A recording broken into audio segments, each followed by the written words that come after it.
Hello বন্ধুরা, আপনারা কেমন আছেন? আমি ভালো আছি। আজ আমাদের এখানে সারাদিন বৃষ্টি। তো বৃষ্টি হলে মনে পড়ে সেই খিচুড়ির কথা। তাই আজকে আমি রান্না করেছি খিচুড়ি, ইলিশ মাছ ভাজা, বাদাম ভর্তা আর হচ্ছে বেগুনি।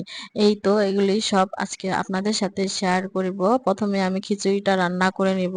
দিয়ে দিলাম তেলের মধ্যে জিরে, আপনার শুকনা মরিচ আর দারচিনি, এলাচি এগুলা দিয়ে ভালো করে ভেজে আগে থেকে ধুয়ে রাখা চাল ডাল এগুলা দিয়ে লবণ হলুদ দিয়ে ভালো করে এখন আমি ভেজে নিব। ভাজা শেষ হয়ে গেলে প্রেসার কুকারে দিয়ে দিব।